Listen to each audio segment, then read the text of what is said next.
back to the Culturally Distinct Podcast. Your boy Black Adam. I'm glad you guys tuned back in. As you guys can see, we at a secret location. I can't tell you exactly where we are, but if you could come to the Fox and Rob house on 336 Camp Street in New Orleans, you might find us. But I'm glad you guys tuned in. Thank you guys. My sponsors, 605 Adult Beverages, Call Audio, and Med Pro Supply. Thank you guys for sponsoring the show. Guys, as you know, every week we have special guests. And while I'm here in New Orleans, it's Jazz Fest and it's festivity time. You know, I had to pull up on Fox and Rob because they have an interesting story. You probably seen these individuals on their show that they have called Time, that was Oscar nominated. Time, right? Yes, Time. correct. And I wanted to talk about. Because you know, one thing about New Orleans, we have a lot of talented people that's here, right? Mm-hmm. Absolutely. No doubt. And you guys have a unique story, right? You could say. A real unique story, right? Absolutely say. So I want to get started, first of all, and say how you guys doing, first and foremost. Exceptionally well. Now Good. that you're here. That's awesome. And we're here with Black Adam, you know? Right, Yes. right. And it's festival season in New Absolutely. Orleans, baby. Things can't get no better. Absolutely. We're not just here Great with Black, time. right. We're not just here with Black Adam. We also on the Culturally Distinct Podcast. Hey, so that that's makes it. you culturally distinct. Come Fox, on, in order to baby. be a That's it. Come subject speak or, that. That's right? See, you see why I've been Being a hanging out with him DRE for on here. 38 years. I love He it. be talking that sweet I stuff to see me that. and just get me all outside myself. Cut the camera off, y'all. Cut the camera off. So let's talk about it, man. So I want to hear about your story, you know. Not to be brief, but let's talk about Time, right? Okay. Well, I Probably start off with an with the introduction. Yeah. Right. So for the culturally distinct audience Yeah. that are maybe meeting Fox and Rob for the first time, we've been putting that name together for so long a period of time. I started thinking that that's my whole name, Fox and Rob. But collectively, we are known as Fox and Rob Rich. We're a formerly incarcerated couple that spent more than 21 years behind bars before receiving clemency in 2018. Okay. In 2018, and we're also the subjects and creative energy behind, respectively, Time 1 and Time 2 Unfinished Business, and The book. The book. On Time. Yeah, we could go on and on about all the Yeah. accolades. Right. We got some work under So- our belt. Right, right. So I want to ask you guys this. First of all, how did that companionship even take place? Like, how did you guys even meet? I know you say you guys was incarcerated, but how did y'all meet? Oh man, there's two sides to this story. So since I'm, And you I'm know big, how you men I'm are. big You on got your chivalry. side, Okay. don't you? I'm big on chivalry, so I'm gonna let the woman go first in this this matter and let her tell her side Okay, of the so story. my side of the story, which is the real side of the story. I Believe was at in home. whole or in part, culturally distinct audience of this testimony that you want to believe. I was hanging out with a friend of mine at my house where Okay. young people are supposed to be taking a mental health day. And I understand that you do mental health 100%. on this show. So 100%. I know you understand what we mean. I was taking a mental health day, At 18? chilling with. No, 16? I was 16. Oh, wow. Taking a mental health. Mental starts early. 100%. Early. Yes, it does. And so, taking a mental health day with my girl, but however, you know, we had an obligation at another school that we had to attend to, class. Right. So she calls Rob to come and pick us up and says, you know, I got this guy, you know, he's my church member. He's home from the boot camp and he's sweet on me. So I'm going to call him to come pick us up. I was like, if you say so, he got a car? She was like, yes, girl. I was like, well, get him on the phone. So she got him on the phone. Next thing I knew, it was like, ding dong, ding dong. I opened the door. I'm like, okay, Wanda, you know, I see you, girl. Uh-oh. So I let him in, so, you know, and he bought a friend, guy friend that was home from the Navy with him. Always you got And, you know, so I'm talking to the young man, and, you know, then they go and drop us off at school, and next thing I know, he was calling me on the phone. I'm like, wait a minute, hold up. You want the man. Why is you calling me? Because, you know, we got that girl code Yeah. thing going, you know. And what you said, Brian? What you had said? I said I'm calling you because I wanted to talk to you. And as far as the why I'm calling you because I'm Wanda's man, I had never gotten a memo. You know, as far as I was concerned, Wanda was my church friend and my school classmate. Okay. His younger sister. So how we became a couple or whatever, that I'm not quite sure. But the way I ended up calling Fox back was because the friend of mine that she mentioned that joined me when we came to pick her up called her from my house but didn't get her. Okay. We went out as she mentioned, and I came back later. And back then, you used to be able to just hit *69. You Right. know Last something number about that that culture. you- You know what right. I'm So to saying? go back to the Some- last number Yeah. that had been that See, had been you can't called, do that on right? a cell phone. No, you can't do that. You're right. You can't do that. Right. Right, so there was another feature that they had on phones back then as well, and it was called three-way. Mm-hmm. And so I figured this three-way was going to be able to help me, Fox, and Wanda get to the bottom of this "I'm her man" type of thing. Oh, I got so, we called Wanda on three-way, and Fox started to, kind of query about, so as far as you and Rob, like, what's the status of y'all's, like, relationship or whatever? Like, she was like, girl, well... And I was like, yeah, Wanda, what is the status of our relationship? And then at that point, she realized I, too, was on the phone. And I think she hung up on us. She said, y'all good, y'all go on. It was one of those, she's like, no. I was like, he said y'all not a thing. Right. And, he calling me. So I'm just trying to, make sure you're good. And, but at any rate. She been in love ever since. Oh, wow. Yeah. I get nothing wrong with that. Hey, look. Do you hear me? Nothing wrong with Do that. you hear me? We went this morning for a run with this NOLA Miles Club. Mm-hmm. We meet the young 30-somethings every Saturday morning out Okay. at City Park for a run. Mm-hmm. And he takes my phone to open it up for something, and the young lady, Kiana, that runs the organization, Mm-hmm. she says, ooh, y'all so in love. I was like, wait a minute, stop. Don't be calling me out like that. It's not like that. Well, that's unique in this day and time, right? What you guys have and how you guys are close to each other all the time. A lot of Who people. you telling? You be like, you ain't ready for no break. Recess. Right. But that's a beautiful thing. That's let me know that soulmates do, they do happen, right? And that does happen. So I want to get back to your story, all right? Because you guys have a unique story. From 16-year-old all the way up until the point now, you guys are like 25 now, right? That's right. You know what I'm saying? So yeah, Absolutely. yeah. So Flip that 2 and that 5. Well, I tell you what, when we flip his 5 and his 7, let's see what we got. oh wow, yeah. That's right.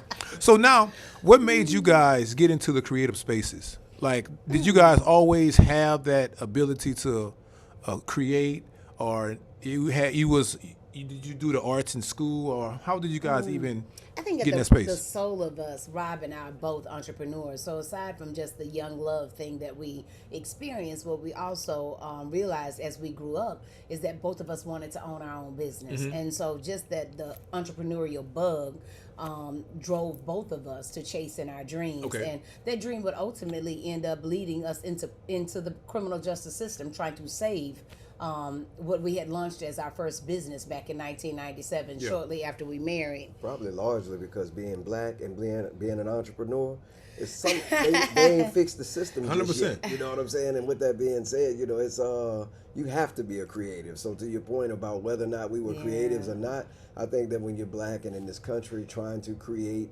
Capital a job every day, for yourself, yeah. it is quite the creative process. Yes, and then from to take it a step further, then if you're looking at how you guys started off, right? Mm-hmm. Saying that, okay, I started off this way. I have a crutch, or I didn't. The cards wasn't dealt in my favor, and you guys still pursue that. That's like kudos to you guys for that, because go back to the mental thing. Mental health for me is more of having a support system or somebody to go to, saying, okay, well, I have an idea, or what you think about that, right? But if you don't have nobody to go to that's not relatable to your situation, it's like now you become depressed, or you be like, damn, I don't have nobody to come to collaborate or bounce ideas off of because they can't relate with me. You know what I mean? So I think one of the things that any creator has to understand is that when God gives you a vision, it's a beautiful thing if two people have a vision that align. Yeah. But when God gives you a vision, that's your calling. And even if you had all the friends in the world, all the confidants in the world, it's still your work that you've got to carry out. And so even though Rob and I work collaboratively, he has his own sets of visions and in a way that he thinks he has been called to do things, and I equally have the same. Yeah. And so I just think that, sometimes we get so caught up on wanting other people to believe in us, but the most important person to believe in you is God and you. That's And right. you already know God believes in us because we were created in the image and likeness 100%. of God. So the only other thing that we've got to to do is just show up and trust the process and believe in our own creation. That's I good. think that is what I sit in more. So if God is the creator and I am co-creator in this universe, then what am I creating? Correct. We are all creators. It's just whether or not we do our job that matters most. So what made you guys go further in that space? You guys are creators. You guys have a vision. Now, what made you go further in that process? Because some people just stop it and keep it there. Or they just write a book, or they might write it in their journal or their memoir, and they just close it in and put it in their drawer and keep it secret until 40 years later.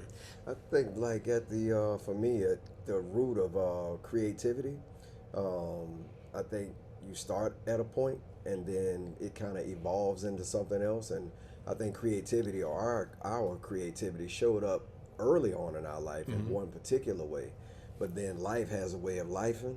Yeah. And life definitely lifed in our particular instance, so much so that it wound us in entangled in Louisiana's criminal justice system. Yeah. And that being said, what we sought to create prior to that experience, out of necessity, we ended up creating things that we probably never would have imagined because they weren't a part of the vision. Right. You know, it was never in my mind as a young man that I was going to one day go to prison and then I'm going to create all this stuff while I'm in prison or whatever, you know.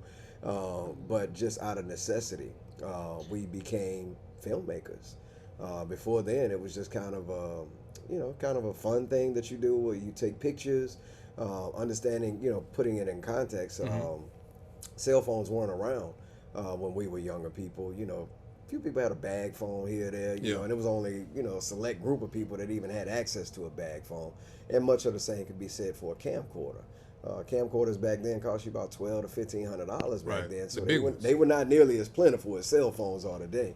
And that being said, it was a gadget in the hands of Fox, and she just started recording stuff. She wanted to be on TV, and so she figured that as long as she turned that camcorder toward her, then I'm on TV. Right, yeah. Who knew that it would later call for Filmmaker magazine to declare Fox as the mother of selfies?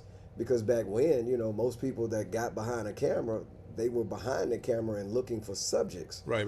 to put in their camera. Fox, on the other hand, had the presence of mind to be behind the camera and then say, you know what, I'm going to turn that on us. And then so when you look at the cover art on Time, the film, the original film, that is Fox's camcorder beaming back at she and I, as we had just tied the knot on a 10-year on-again, off-again relationship turned nuptials.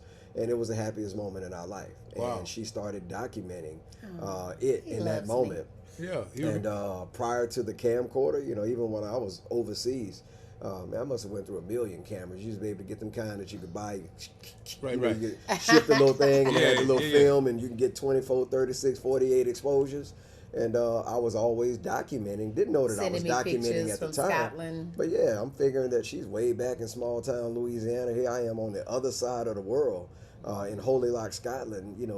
Seeing things that that if I was hopeful that anyone back home would see these, I would have to document them.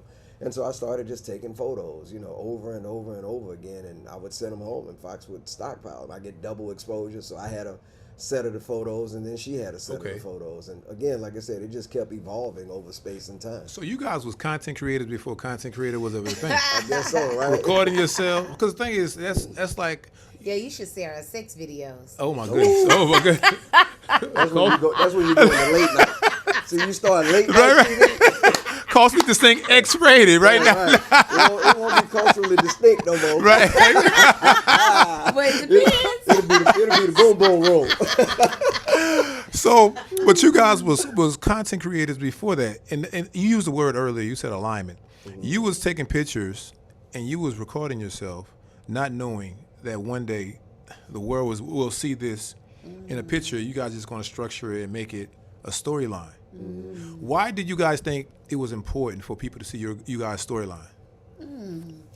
Well, I think initially when we started this project of Time, it was Rob's actual idea. The Oscar-nominated film that it came to be was initially just a brainstorm by Rob about how do we get out of prison. It's been 15 years now that we have served on the 60-year prison sentence. And if I am hopeful to get out of this place, then we've got to raise the narrative. We've got to let people across the world know what has happened to us. You know, because it's an interesting thing when you are dealing with troubles, and in particular, troubles with being in the system. Yeah. We get real self-righteous when somebody has legal matters in our families. You know, like, ooh, 100%. child, y'all shouldn't have, we couldn't have, I never would have, and how dare you while you're at it. And so nobody wants to assume that responsibility. And so everybody felt sorry for us. Everybody had empathy. All of the lawmakers I would speak with, the pastors I would speak with. But it was probably 2 people in my entire 21 years, 3, that actually said to me, how can I help you?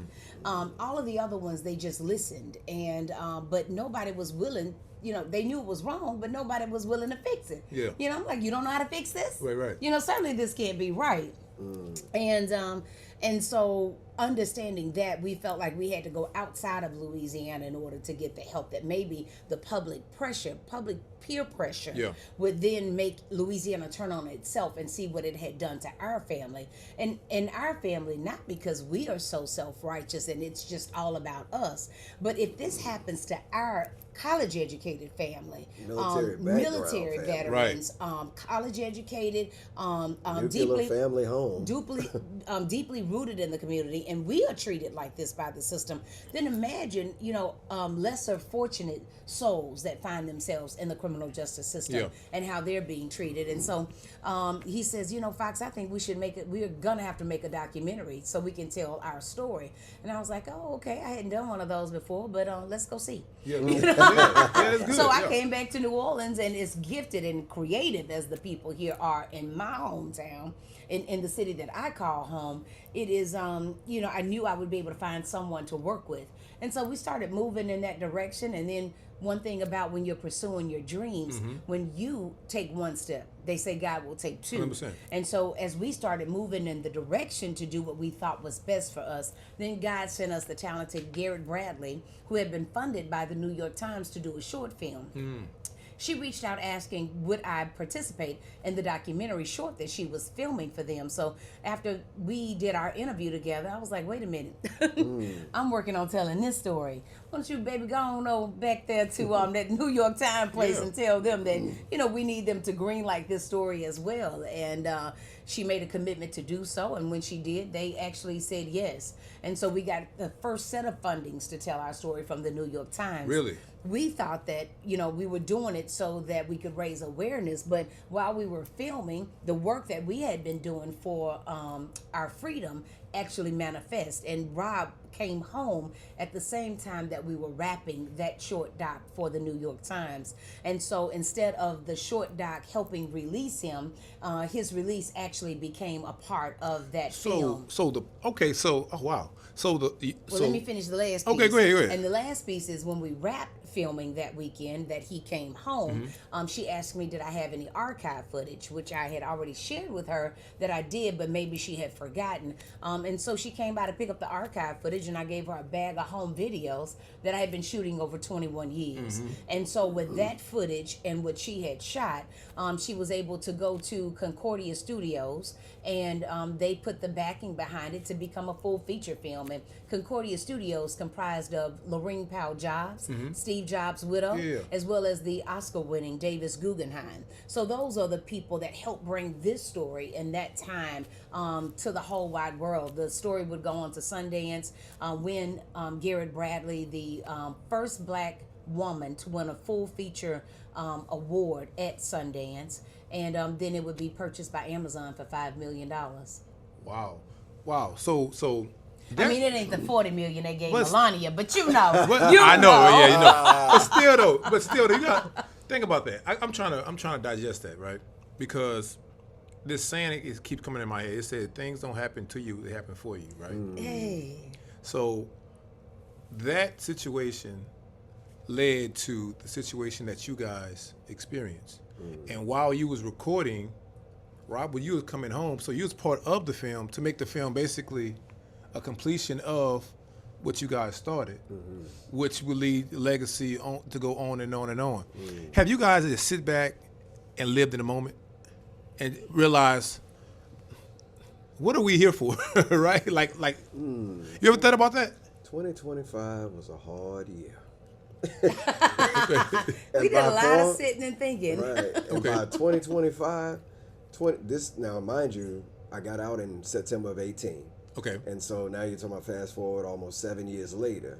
And in the 7th year, it was probably just then that things started to slow down in a way that allows you to sit with what you've been through. Yeah. What we went through was nothing short of a prize fight. And I imagine if you asked Tyson if he felt that 10th punch or the 50th punch, he probably would tell you no, because my adrenaline was pumping, and in the midst of it, I didn't feel the broken rib, I didn't feel the busted nose, I didn't feel none of those things, because God got a way of protecting us, shielding us from things that hurt us most. And while we're in it. In the midst of it. Yeah, 100%. Now, once it's over, ask Tyson the same question. He's like, man, I felt the first one. I felt the second one. I felt the 50th one. You know, you feel all of it once the adrenaline dies down, systems go back to normal, and then you realize, oh, I think I need to get that checked. Oh, this is what happened. So when you talk about, say, mental health, yes, it was probably our first interview that we did with CBS Morning. And they had sent us the I guess the things we needed to know prior to the interview. Okay. And so when I heard that it was CBS Morning that was interviewed, I was all giddy and excited, because for 21 years and 4 days, I woke up every morning watching CBS Morning. And Gail King, you know, we rose every day in Angola together, you know, and we would get through, you know, the what they call Around the World in 60 Seconds. And, you know, so when I looked and saw that she wasn't the one that was interviewing us, but it was in fact Jerika Duncan that was performing the interview. And I was like, wow, Jerika Duncan, I've been following her career ever since at least she had become known, you know, to me, right? And for many, many years I had watched her, you know, her news stories and so forth. And so to know that this woman was going to be the woman that was interviewing us was like, wow, look at God. God got a heck of a sense of humor. Yes. Right? Needless to say, when the interview aired, the boy had an anxiety attack. Right. Yeah. Well, So I can imagine it was that. the first of a kind. You know, I'm Yes. trying to figure like what's going on. And you know, he my like- heart rate went up. And I went to he's sweating and he I'm was shaking sweating. and I'm He was like, I think I'm having a heart attack or a stroke, and I'm looking and I was like, no. He no, said, I didn't ever need- claim that. No, he I said something wrong. Yeah. I need to go to the hospital. You know, the mother of 6 says, let me see. Right. She's like, You nigga, better- kill over you and better- die. Then the way my bank account set up, we ain't got no insurance. None of this Like, let me is see. real at Prove this it. moment. How sick are you You're really? like, okay. Wow. But when I got him to breathe and, you know, just could kind of see over all of his Yeah. symptoms, I was like, no, I think you just had an anxiety attack, brother. And, So this you know, was on air? No. This is We were afterwards. watching it after Right. we had done the interview and it aired. We were The watching it interview at was home. perfect. Oh. It was just And, after we sat with the interview, and I'm sitting there looking out over the city, And it just came all over and all it. of a sudden it just started happening to me, and I'm like, something ain't right. But you know what? That is not a common. I mean, that's a common thing, right? But we don't know what it is because we don't get checked up or we don't go to therapy. Because things that happen in our life, it could be childhood trauma, it could be adult trauma, it could be situations that happen in our lives that cause the trauma, but we don't live in it right. until the moment, like you said, you sat in it and you realize, okay, some people call it survivor's remorse, That's right. right? It's like, why am I here? Why did you select me? Why? Like, out of all these things I've done, I don't deserve none of this stuff, right? But now I'm being gifted for this purpose, and now that wouldn't hit you, right? Not to me, before me. Right. So now, Right. in that situation, now the anxiety attack takes place, right? You calm them down. What is the message, or what is the game plan to go forward? I think it was just in that moment we realized that we had not unpacked any of what had happened to us. When he walked out of that gates, 4 days later we were on a flight. 2 11 days later, rent was due. Yeah, a couple of days later, we were at a conference in Oklahoma. I mean, but we had like about 6 or 7 speaking engagements immediately when he came home. So, Really? and from that point forward, we launched our first podcast. We started our ministry. He got in school to finish his last class to get his bachelor's degree. By the time we got the report from, you know, at the end when they tell you like basically how often you traveled, Yeah. Man, we had In that 52, first year, 52 cities 52 that first cities year we Rob had got been. on. Wow, in really? 1 year. So hold up. So this is just like off the cuff. It's like they just tell you, okay, we need y'all to go. Book goes out. This I mean, is the sorry, I'm first sorry, film. sorry. No, this was just This speaking even before the engagements film. that we. Wow. This is before the film. These Okay. were people that knew that we had, the journey of our work, and so this is like the victory lap. Oh, okay. I got you. This got is the you. victory lap. Got you. And y'all have a, that's very unique. I see why y'all put this out. This is unique. It was the victory right. lap because they intended for him to die there. And so people had watched me thinking I was crazy, Yeah. fighting for him for 21 years. I did 3.5 years in prison. I came home and would spend the next 18 years working with him and our Trying to sons get him out, yeah. to bring him home, Yeah. to create a way for him to come home, because Wow. it was no way. Wow. And so when you know the odds that were stacked up against us as a family, and while raising 6 boys who never got touched by the criminal justice system themselves, all have gone on to do extraordinary and exceptional things. It is. It was quite the undertaking. And so people that were naysayers and even people that were hopeful and wishing and praying and cheering us along, Yeah. that we had actually been able to manifest it. We took on the state of Louisiana for our life and for our family, and we won. Yeah, good. Praise God. So let me ask you guys this. Out of this story, time 1 and time 2, all right? What else do you guys have coming? Podcast? I know you say you had a ministry. Could you go into that? We like them, what was it, the Jamaicans, I think they say we have We got 8 11 jobs. jobs, man. Right. Too many jobs, man. You got the So store. much is given, much is required. So That's it. just about a week ago, we reopened our first business that we got into all of this contraption for in the first place. In our 20s, we were opening Culture, Shreveport's original hip-hop clothing store. Okay. Selling all of the black designers like FUBU, Maurice Malone, Carl Kanai, all the things. Now that we're in our 50s and there are 2 Cultures on Canal Street already, Yes. we have opened the House of Fox and Rob, Okay. Haus, House of Fox and Rob, here at 336 Camp Street, right next door to the Queen and Crescent Hotel, where we sell vintage and novelty items that you won't find anywhere else, as well as our podcast studio that we have the pleasure of being able to sit in, the speakeasy at the House of Fox and Rob. So that is probably just reclaiming of dreams that Yes. we have been able to That's good. manifest. Our ministry work, we help families that are justice impacted through a model called Participatory Defense Movement, NOLA, Okay. where we teach legal awareness to justice impacted families as the best form of defense.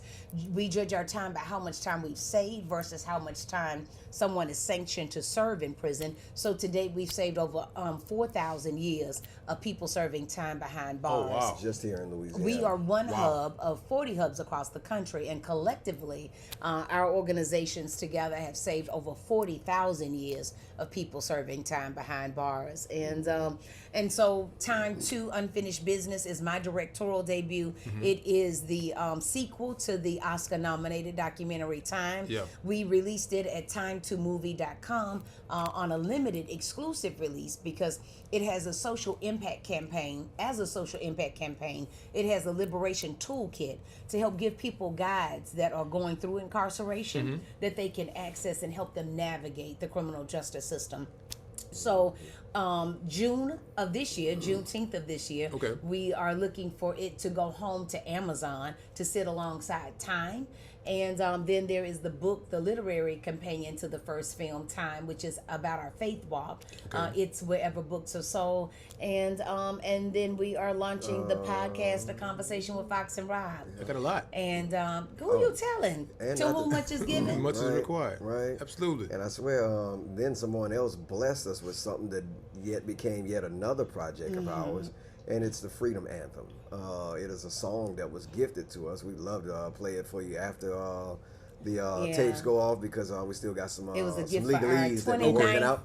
29th wedding anniversary. But it was a 29th wedding anniversary gift that was given to us.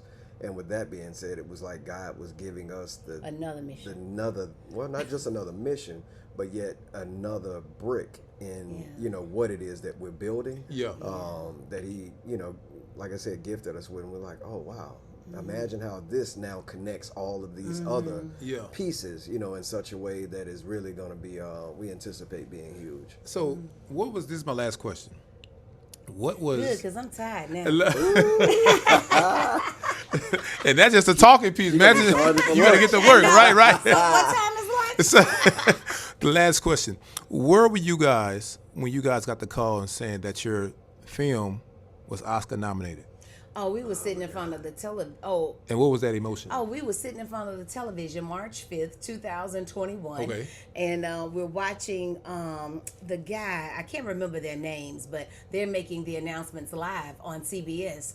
And As to who is going who's to be be nominated. And so they say, they get to the documentary feature category. We're sitting there on pins and needles, and they say 1 documentary, 2 documentaries, 3 documentaries. And Now, I was mind you, we didn't know that they were going in alphabetical order. so I'm like, what? Right, you What do you mean panicking, we're like, not nominated? Right. And then finally, the last one they said was time. And I said, ah! Yes, Oh, yes, wow. yes. That's amazing. So it was it absolutely was. amazing. It It was was. nothing but a gift because when you go from the pits of hell to the one of the highest, most exclusive platforms known to America. Yes. And the 93rd Oscars was the most exclusive Oscars in Oscars history because it was during COVID. And so when you not only get nominated but have an opportunity to attend that platform, it just can show you how far God can, absolutely. take you from, That's it. So that was, and then not only do you get there, but you show out when you get there because when we arrive on the red carpet, one of the staffers comes up to me and Rob, and she says, excuse me. And I think, oh my goodness, am I in the wrong place? Am I not doing something I need to be doing? All the things. She says, ma'am, I just want you to know I've been working here 12 years, and that's the baddest dress I have ever Really? seen. And I said, glory, hallelujah. It Want me to do it? was at New Orleans in you. That was at New Orleans. That's what it is. Right. It was at New Orleans in you. That's all. So, man, look, I just wanted to say this publicly. Look, what you guys got going is very unique. It's a blessing, and you guys are changing lives. Like literally, y'all changing lives. And the situations that you guys been through, God put you guys through that to help somebody else out. You know what I'm saying? And continue on the journey, man. So if you need support from Culturally Distinct, just let me know. Call Nadia. Nadia, don't call me, but we can make it happen. So how can everybody, if anybody wants to invest into any of your ventures, what you guys have going on, how can they get in contact with you? How can they find a book, story, and we everything? are If you want Fox to and invest, Rob. you might want to call the Look, sale. yeah. You might want to call the cell phone. Now, you just want to buy something. We are Fox and Rob, A-N-D, Fox and Rob on all social media, foxandrob.com. Okay. And all of the other assets can be found right there. Okay, Fox and Rob. Make sure you guys go hit up Fox and Rob and everything, foxandrob.com. I appreciate you guys for tuning in. This is the Culturally Distinct with your boy Black Adam. I'm glad you guys tuned in. We out of here. Peace. Peace.